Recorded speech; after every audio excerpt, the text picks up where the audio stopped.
When Donald Trump started his campaign for the White House, the U.S. mainstream news media thought they had a pretty good handle on him. Just another sideshow that would distract the political classes temporarily until the Republicans came to their senses and the party's establishment got its way.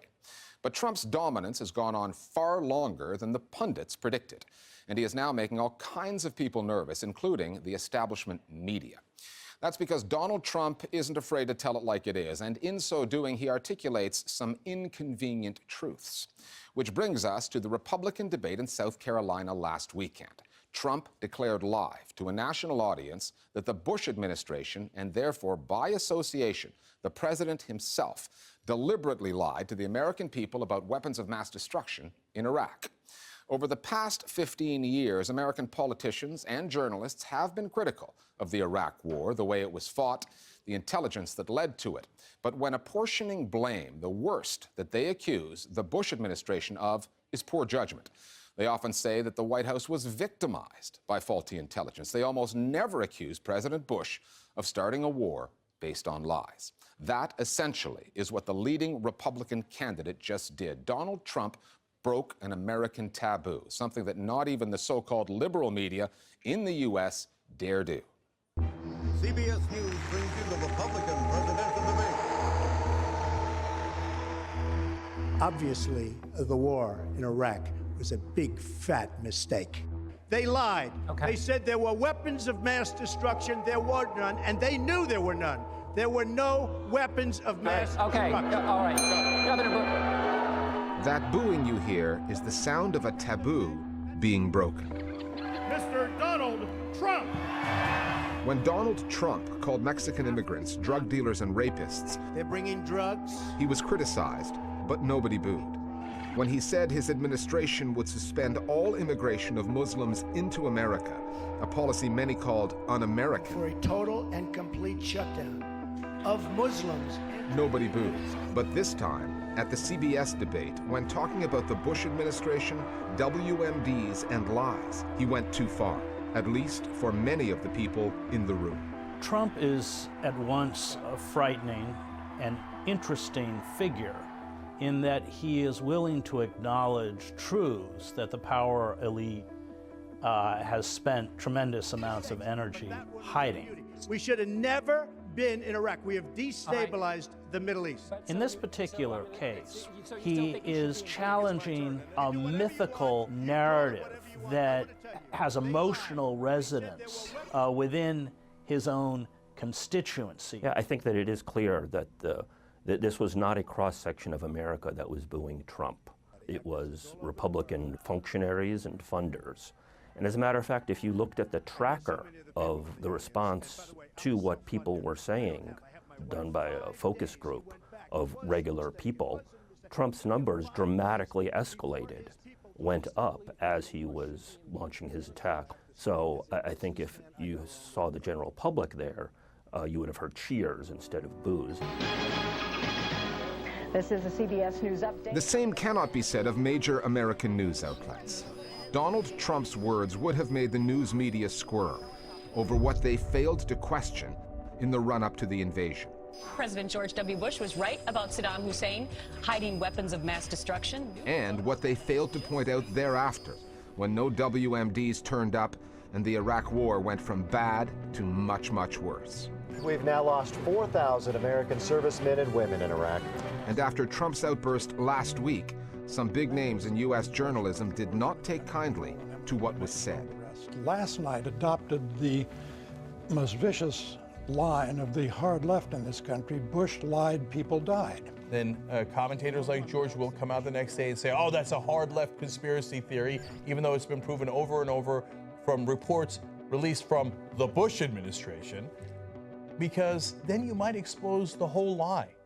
It is a stinging indictment of our media that it takes a carnival barker like Donald Trump to make this statement and get everybody talking about it. Intelligence. There were no weapons of mass destruction. However, it's not often addressed because the media is partly complicit in perpetuating the claims about weapons of mass destruction. and typically do not implicate themselves in the decision to go to war. And if they do, they might place blame on one person. So the New York Times might place blame on Judith Miller and her passing along of information uncritically to the front pages of the New York Times, but not on the entire structure of a newspaper. Media institutions, like a lot of cultural structures, have their taboos. They draw the line at bad motives. It's put most critically in terms of blunders, noble efforts gone awry.